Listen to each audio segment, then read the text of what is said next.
When a young mind dreams scientifically, the world evolves. Every experiment teaches a young scientist that failures are steps towards breakthroughs. We celebrate the young scientist whose passion inspires others to explore the unknown. That power person is Pawan sir. The light represents not only knowledge but also the hope and comfort you will bring to those in need. Just as a lamp dispels darkness, may this ceremony dispel ignorance and lead us towards knowledge and enlightenment. For the lightning program, I would like to invite correspondent Sir Inti Manohar Garu and CI Sir Prasad Garu, Sai Meda School Chairman Giridhar Sir Garu, Jana Vigna Vedika Member Kumar Swami Reddy Garu, Scientist and MD in Power.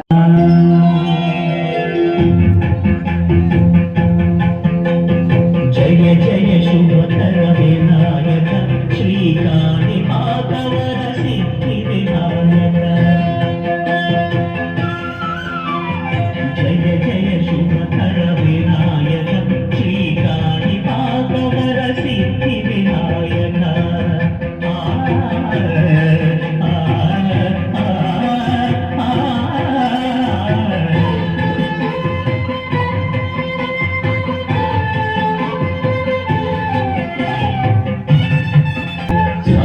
జనాచర ప్రపంచమే సన్నుతి చేసే విఘ్నపతి ఈ భూమిలో చేసే సత్య ప్రమాణం ధర్మదేవతకు నిలుపును ప్రాణం విజయ కారణం విఘ్ననాశనం రామి పాపము దర్శనం జయ జయ శుభకర వినాయక శ్రీకారి భాగవర సిద్ధి వినాయక జయ జయ శుభకర వినాయక శ్రీకారి భాగవర సిద్ధి Vinayaka.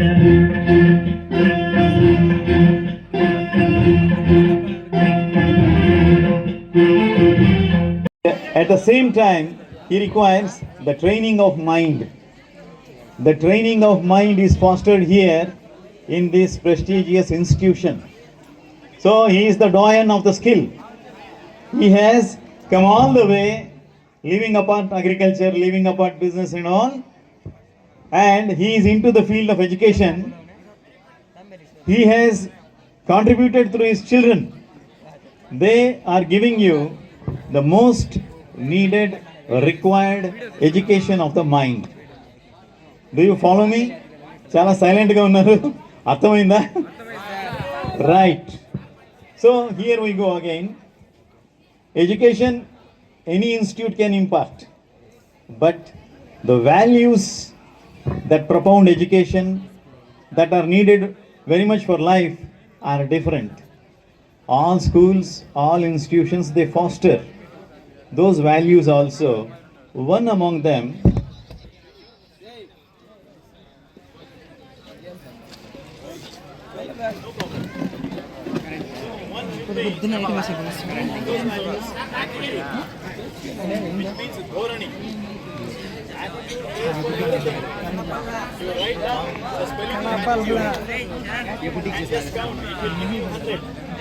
at the same time you write the word called discipline.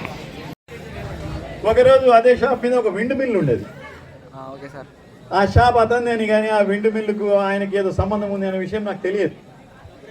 తర్వాత ఒకరోజు ఒక అబ్బాయి వచ్చాడు, నాకు ఇంగ్లీష్ చెప్పాలి మీరు అని. సరే నాకు ఒక చిన్న విషయం చెప్పాలి, నువ్వు ఆ పక్క నుంచి వస్తున్నావు కదా, విండ్ మిల్ ఎవరిది అంటే నాదే సార్, నేనే పెట్టినాను. తర్వాత ముందుకి అట్లా కట్ చేసుకుంటూ పోతే ఆ ఊరికి రేడియో స్టేషన్ పెట్టుకున్నాడు ఆయన. ఒక ట్రాన్స్మిటర్ పెట్టి అంత రైతులకి సాయంత్రం పొలాలకి నీళ్లు పెట్టే వాళ్ళకి పాటలు సుమారు గంటన్నర. తర్వాత దొంగతనాలు ఎక్కువ జరగడం మొదలు పెడితే మనుషులు లేనప్పుడు కూడా దొంగ అని అరవగలిగే ఒక మానిటర్ ఉండేటటువంటి దాన్ని ఆయన చేశాడు. నీళ్లు అనవసరంగా వృధా పోతా ఉంటాయి ట్యాంకులోంచి, ఆ అలారం ఒకటి ఇది చేశాడు ఆయన. తర్వాత చాలా విషయాలను ఇది చేస్తే వాటిని చాలామంది కాపీ కొట్టుకొని మల్టీనేషనల్ కంపెనీలు తీసేసుకున్నారు. తర్వాత ఆయనే ప్యాటెంట్ తెచ్చుకొని ఆయనే ఒక ఫ్యాక్టరీ పెట్టడమే కాదు, తన ఊరికి కట్టుబడి ఉన్నాడు. మొరంలోనే ఫ్యాక్టరీ పెట్టుకున్నాడు. పొలంనేరు వాళ్ళకి, నిరుద్యోగులు కొంతమందికి డైరెక్ట్ ఎంప్లాయ్మెంట్, ఇండైరెక్ట్ ఎంప్లాయ్మెంట్ ఇస్తున్నాడు. అది మామూలుగా ఆషామాషి విషయం కాదు. చదువుకి, మనకున్నటువంటి విజ్ఞానానికి కానీ, తద్వారా మనం సంపాదించే జ్ఞానానికి కానీ ఒక రిలేషన్ ఉంటుంది.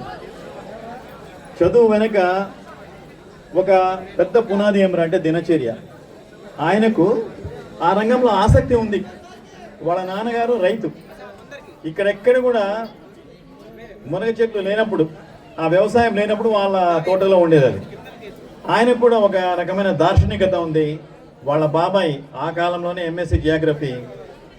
ఆయన కూడా వ్యాపార రంగంలోకి వచ్చినా కూడా ఆయనకు స్పిరిచువాలిటీ అంటే, ఆధ్యాత్మికత అంటే చాలా ఎక్కువ ఇష్టం. దాని మీద పుస్తకాలు రాస్తూ ఉంటాడు. ఆ కుటుంబంతో దాదాపు నాకు 20 ఏళ్ళ సాన్నిహిత్యం ఉంది. దాంట్లో నుంచి చెప్పడం ఏంటంటే, అభిరుచి ఉండడమే కాదు, దినచర్య ఉండాలి.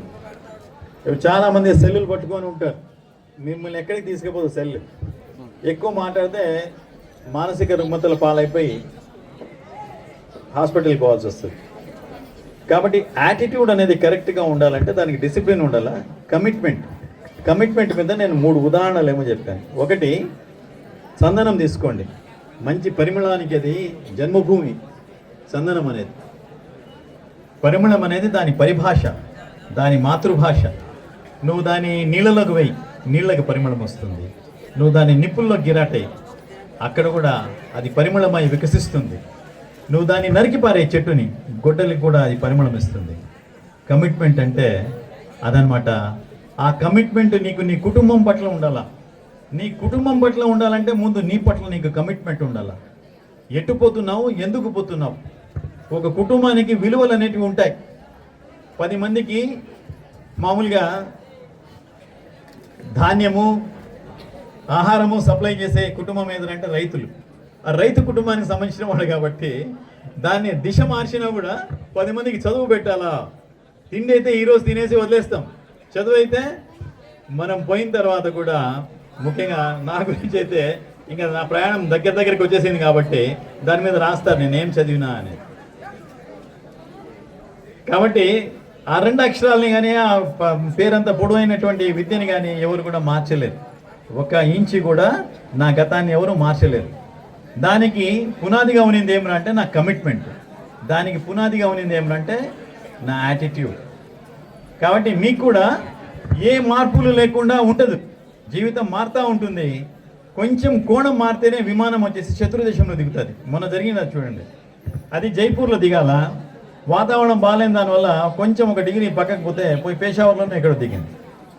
అంటే నువ్వు కూడా నీ ధోరణి, తర్వాత నువ్వు ఎటు పోతున్నావు, డైరెక్షన్ అనేది జీవితానికి చాలా ఇంపార్టెంట్. దిశానిర్దేశం కుటుంబం చేస్తుంది, దిశానిర్దేశం గురువులు చేస్తారు, దిశానిర్దేశం మన అవసరాలు చేస్తాయి.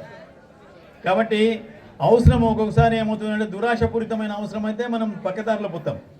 అదే 10 మందిని నిలబెట్టేది, మన కుటుంబాన్ని నిలబెట్టేది, మనకు కూడా కొంచెం వెలుతురునిచ్చేదైతే అది మనల్ని ముందుకు తీసుకుపోతుంది. అలాంటి ఒక దిశానిర్దేశం మీకు చాలా అవసరము. ఇంకోటి, ఈ కమిట్మెంట్ మీదనే 2 విత్తనాల కదా మీకు తెలిసిందే, మీ బాల్యంలో ఉన్నదని మనం ఇక్కడ తెచ్చుకుందాం. 2 విత్తనాలు ఉంటాయి. రైతు వాటిని మొలకెత్తడానికి అని చెప్పేసి దాంట్లో వేసేస్తాడు పొలంలో. 1 విత్తనం ఇంకో విత్తనంతో మాట్లాడుతూ ఉంటుంది. 2వ విత్తనం మొదటి విత్తనాన్ని అడుగుతుంది, మిత్రమా నువ్వు రేపు ఏం చేస్తావు అంటే, అమ్మ రైతు ఇక్కడ పడేసిపోయినాడు, నేను హ్యాపీగా నిద్రపోతా అని చెప్తుంది. మాట్లాడండి సార్. Thank you sir. ఈరోజు చాలా హ్యాపీగా ఉంది. I'm so happy. మీ అందరికీ ఈరోజు నాకు ఒక చాలా గర్వకారణంగా ఉంది. ఎందుకంటే ఇక్కడ మా గురువు గారు కుమార్ సార్, ఒకసారి నేను ఆయన దగ్గరికి ఎందుకు వెళ్ళానంటే, ఒక 2 నిమిషాలు ఆయన గురించి చెప్పాలి. ఎందుకంటే ఇంకొక 2 నిమిషాల తర్వాత ఆటలు పోటీలు హంగామాగా ఉంటుంది. మంచి జోరులో ఉన్నారు అందరూ. ఓకేనా? ఒక 1 వీక్ నుంచి బాగా ట్రైనింగ్ అయినట్లు కూడా ఉన్నారు. ఓకేనా? అందరికీ ఆల్ ద బెస్ట్. దేంట్లోనో తగ్గేదే లేదు, తగ్గద్దండి. ఓకేనా? కాకపోతే సార్ని ఒకప్పట్లో నేను ఒక 7th నిలిచిపోయాను. ఒక 2 నిమిషాలు సార్ గురించి చెప్పేసి, ఒక 7th నిలిచిపోయిన తర్వాత నాకు ఇంగ్లీష్లో నా పేరు ఫుల్ఫిల్గా మొత్తం రాయడం రాదు. మధ్యలో మర్చిపోయేవాడిని. నా స్టేజ్ అది. ఆ రోజులో నేను అనుకోకుండా మళ్ళీ ఒక 5 ఇయర్స్ తర్వాత 10th రాసి ఇక్కడ గవర్నమెంట్ కాలేజీలో పోయిందా ఇంటర్మీడియట్ జాయిన్ అయినాను. జాయిన్ అయితే నాకు వచ్చి ఏబిసిడీలు ఏమీ రావు. అప్పుడు సార్ దగ్గరికి వెళ్ళాను, సార్ నాకు ఏబిసిడీలు నేర్పించాను సార్ అని. యాక్చువల్లీ ఇది నా లైఫ్లో సార్ నాకు ఫస్ట్ నేను ఆయనతో పరిచయం అయింది. వాళ్ళ ఇంట్లో నన్ను కూర్చోబెట్టి దగ్గర ఒక 1 year పాటు నాకు ఇంగ్లీష్లో అన్నీ నేర్పించడం జరిగింది. I'm so happy sir.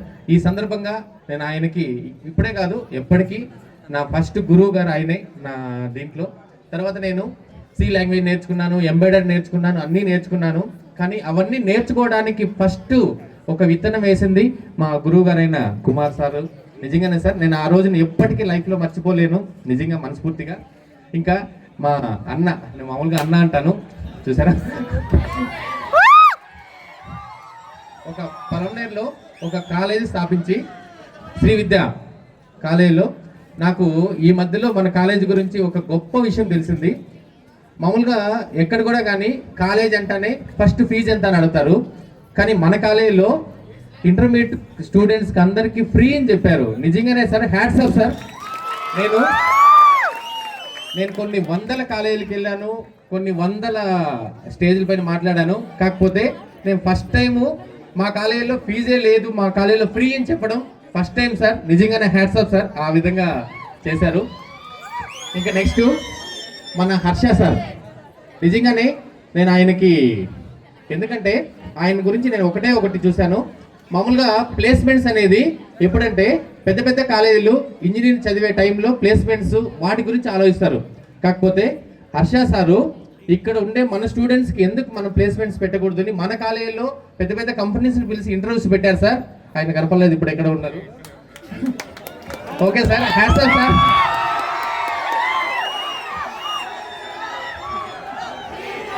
మన ప్లీజ్ చాలా హ్యాపీ సార్.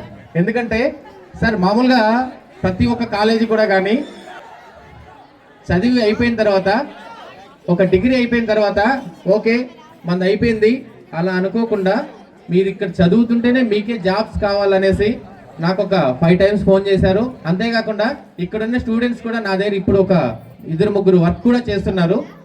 ఇక్కడున్న వాళ్ళు నా దగ్గర వర్క్ చేయడం జరుగుతూ ఉంది. అంటే మనము ఒకసారి ఆలోచించండి, అది కూడా హర్ష సార్ వాళ్ళని ఆయనే నా దగ్గర పంపించి వాళ్ళ సార్ వీళ్ళు కొంచెం టాలెంట్ ఉంది మీ దగ్గర పెట్టుకోండి అని చెప్పడము. అది నెక్స్ట్ ఇంకా మన కాలేజీ గురించి నిజంగానే చాలా చాలా హ్యాపీ. నేను దగ్గర ఒక 5 years నుంచి మన కాలేజీతో జర్నీ చేస్తున్నాను సార్. నాకు ఈ అవకాశం ఇచ్చిన దానికి చాలా హ్యాపీ సార్. ప్రతి ఒక్కరికి, ప్రిన్సిపాల్ గారికి కానీ అందరికీ కూడా. ఓకే, ఫైనల్గా మామూలుగా ఇప్పుడు నా గురించి సార్ ఏదో పొగిడారు, మరి నేను అంత గొప్పనైతే కాదు.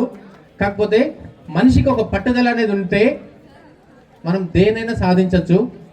ఒకప్పట్లో నేను ఇన్నోవేషన్స్ అన్నీ చేశాను. 2010లో నాకు ఒక పెద్ద ఆఫర్ వచ్చింది. ఏమంటే జర్మనీ కంపెనీ ఒకటి వచ్చింది. అప్పటికి నా దగ్గర ఒక 5 ఇన్నోవేషన్లు ఉండేవి. ఈ 5 ఇన్నోవేషన్లు తీసుకొని వాళ్ళతో పాటు వెళ్ళిపోతే వాళ్ళు నాకు అప్పట్లో 1 lakh శాలరీ ఇస్తామన్నారు. 1 lakh శాలరీ, కారు, బంగ్లా అన్నీ ఇస్తాము, మేము చూసుకుంటాము. 5 years అగ్రిమెంట్ అడిగారు. ఆ రోజు కూడా నేను వెళ్ళి సార్ని అడిగాను, సార్ ఇట్లా నాకు ఆఫర్ వచ్చింది సార్ అంటే, వద్దు నువ్వు ఇక్కడే ఉండు చెప్పారు. అప్పుడు కూడా చెప్పారు. కానీ ఆ రోజు నేను ఆ 1 lakh నేను ఆలోచించలేదు. వాడెవడో 1 lakh నన్ను అడిగినప్పుడు నేనెందుకు ఇక్కడ నేను ఇంప్లిమెంట్ చేయకూడదు, నా నాలెడ్జ్ని ఇక్కడ ఎందుకు నేను పంచకూడదు అనేసి ఒక చిన్న కంపెనీ స్టార్ట్ చేశాను. 2011లో పవన్ ఎంపవర్ సొల్యూషన్ అని ఒక 10 lakhs రూపాయలు లోన్ తీసుకొని సప్తగిరి గ్రామీణ బ్యాంక్లో తీసుకొని స్టార్ట్ చేశాను. ఆ లోన్ 2011లో తీసుకున్నాను. 2013కి లైఫ్ జీరో. నా దగ్గర శాలరీ ఇవ్వడానికి కూడా డబ్బులు ఉండేది కాదు. అంటే నేను లైఫ్లో అన్ని కష్టాలు పడి వచ్చాను. కాకపోతే ఆ రోజు వరకు నేను చేసిన ఇన్నోవేషన్స్ అన్ని పేపర్స్లో వచ్చేవి, అన్ని న్యూస్ ఛానల్స్లో వచ్చేది, ఆహాహోన్ పొగిడేవాళ్ళు. కానీ నా దగ్గర ఎవరు ఒక ప్రోడక్ట్ కూడా తీసుకునేవాళ్ళు కాదు. నాకు ఒక బ్యాక్గ్రౌండ్ లేదు, ఒక బ్రాండ్ లేదు. ఒక బ్రాండ్ క్రియేట్ చేసుకునేదానికి నాకు 4 years పట్టింది. ఆ రోజు నాకు 7,000 rupees శాలరీ ఇవ్వడానికి కూడా నా దగ్గర డబ్బులు ఉండేది కాదు. ఈరోజు నేను ఒక జాగ్వార్ కార్లో మన కాలేజీకి వచ్చాను. ఇది లైఫ్లో సక్సెస్ అంటే. అలా ప్రతి ఒక్కరు కూడా, కానీ నేనేదో గొప్పని కాదు, మీలో ఇంకా గొప్ప వాళ్ళు ఉన్నారు. ఏదైనా లైఫ్లో మనం సాధించాలనుకుంటే దానిపైన దృష్టి పెట్టండి. ఇది మీకు ఒక టర్న్ పాయింట్. మామూలుగా మీకు ఒక వెదురు గురించి తెలుసా? మామూలుగా ఒక విత్తనం వేసాం అనుకోండి, మామూలుగా మనం ఏం ఎక్స్పెక్ట్ చేస్తాం, వన్ వీక్ తర్వాత ఇది మొలిచేస్తుందేమో అనుకుంటాం కదా, కానీ వెదురు మొలవదు. సరే 1 month తర్వాత మొలుస్తుంది అనుకుంటే 1 month తర్వాత కూడా మొలవదు. 1 year తర్వాత ఒక చిన్న మొలక వస్తుంది. తెలుసా మీకు వెదురు గురించి? కానీ ఈ 1 year అది ఏం చేస్తుందంటే, అది ఎంత హైట్ అయితే పెరగాలనుకుంటుందో అంత లోపలికి దాని ఎదురులు దింపుకుంటుంది. అంటే మనం ఎదగాలనుకుంటే ఎప్పుడు కూడా కానీ హంగామా చేసుకోకూడదు, మన గ్రౌండ్ లెవెల్ ఫిట్ చేసుకోవాలి. మనం భూమిలోకి ఏమవుతే మనం మొత్తం దించేసిన తర్వాతే మన ఎదుగుదల అనేది మనం చూపించాలి. అప్పుడే మన లైఫ్లో సక్సెస్ అవుతుంది. నేను మామూలుగా ఇన్నోవేషన్స్ ఇప్పటికి 30 చేశాను, ఇంకా కొత్త ఇన్నోవేషన్ చేస్తూనే ఉన్నాను. రీసెంట్గా ఒక ఇన్నోవేషన్ చేశాను. మామూలుగా రీసెంట్గా కర్నూలు బస్సు యాక్సిడెంట్ జరిగి చాలామంది చనిపోయారు, మీకు కూడా తెలుసు కదా. ఆ బస్సు యాక్సిడెంట్ జరిగిన తర్వాత దానికి ఒక ఇన్నోవేషన్ చేశాను. దగ్గరలో మన సీఎం గారి దగ్గరికి దీన్ని తీసుకెళ్ళి ఇలాంటి టెక్నాలజీని మన బస్సుల్లో అన్ని బస్సుల్లో పెట్టచ్చు కదా అని నేను ప్రమోట్ చేస్తున్నాను. ఆల్రెడీ డెమో కూడా రెడీ చేశాము. ఆ బస్సు ఎలా పనిచేస్తుందంటే, ఏదైనా ఒక ఫైర్ జరిగిందంటే ఇమీడియట్లీగా డోర్స్ అవే ఆటోమేటిక్గా ఓపెన్ అయిపోతాయి. వాటర్లో పడిందంటే లోపల ఆక్సిజన్ లీక్ అవుతుంది. ఈ విధంగా 6 ఆప్షన్స్ పెట్టి ఆ బస్సులో టెక్నాలజీని ఇంప్లిమెంట్ చేసి మన ఇండియన్ గవర్నమెంట్కి ఇలా బస్సుల్లో అన్ని సెన్సార్ ద్వారా మనం చేయొచ్చు కదా అని ఈ టెక్నాలజీ నేను గిఫ్ట్గా ఇవ్వాలనుకుంటున్నాను. ఎందుకంటే నెలకు ఒకసారి చూస్తే బస్సు యాక్సిడెంట్లో చాలామంది చనిపోతున్నారు. ఈ విధంగా మనం కాపాడుకోవచ్చు కదా అనేసి నాకు ఒక ఐడియా రావడంతో ఆ ఇన్నోవేషన్ని మన ఇండియన్ దీనికి గిఫ్ట్గా ఇస్తున్నాను. దగ్గరలో దాన్ని ఇంప్లిమెంటేషన్ కూడా బస్సుకు చేసే విధంగా నాకు అవకాశం కూడా వస్తుంది. నెక్స్ట్ ఫైనల్గా మిమ్మల్ని అందరినీ ఒక క్వశ్చన్. మామూలుగా మన ఇండియాలో అందరికన్నా గొప్ప వాళ్ళు ఎవర్రా? ఎవరు చెప్పండి? అంబానీ, కరెక్టేనా? ఓకే. వరల్డ్లో గొప్ప వాళ్ళు ప్రపంచంలో ఎవరు చెప్పండి? ఎవరు కదా? వీళ్ళందరికీ ఒక రోజుకి ఎన్ని గంటలు కదా? మీకు ఎన్ని గంటలు? అంటే వాళ్ళు ఆ 24 గంటలు ఏం చేసామనేదే మనకు ముఖ్యం. మీరు కూడా లైఫ్లో అనుకున్నారంటే చాలా సాధించవచ్చు. ఈ 24 గంటలు మనం ఏ విధంగా వాడుకున్నాం, ఏ విధంగా యూజ్ చేసామనేదే ఇంపార్టెంట్.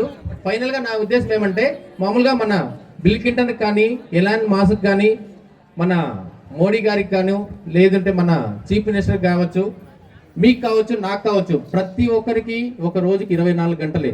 ఆ 24 గంటల్ని మనం ఎలా యూజ్ చేసుకుంటాం అనేసి మన లైఫ్లో మనం బతకాలి ఉంటుంది. ఓకేనా? అందరికీ ఆల్ ద బెస్ట్. నెక్స్ట్ ఫైనల్గా మామూలుగా ప్రతి ఒక్క దానికి నాతో వాళ్ళు కలిసి ఉండాలి, వీళ్ళు కలిసి ఉండాలి అనుకుంటాం కదా. కాకపోతే మన ఎదుగుదలని మనం ఒక్కరే సాధించాలి. మామూలుగా సిగరెట్ తాగాలంటే 2 ఉండాలి కదా, మందు కొట్టాలంటే 4 ఉండాలి, దొంగతనం చేయాలంటే ఒక 10 మంది ఉండాలి. అదే స్టేజ్ పైన వచ్చి మాట్లాడాలంటే ఒక్కడే మాట్లాడతాడు. కరెక్టా తప్ప? 1 లక్ష రూపాయలు ఆర్డర్ తీసుకోవాలంటే ఒకడే పోయి చెక్ తీసుకోవాలి. ఒక ప్రైమ్ మినిస్టర్ అవ్వాలంటే ఒకడే అవ్వాలి. అలా ఫైనల్గా మనమే ఒక హీరో లాగా అవ్వాలి. మీరు హీరో లాగా అవుతారో లేదు జీరో లాగా అవుతారో మీ ఇష్టం. అందరికీ ఆల్ ది బెస్ట్. ఈ అవకాశం ఇచ్చిన దానికి చాలా happy sir. Thank you sir.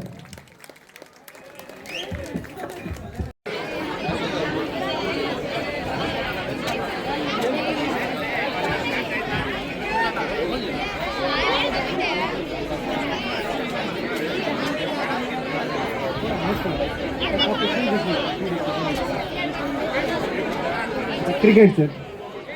Final become ball.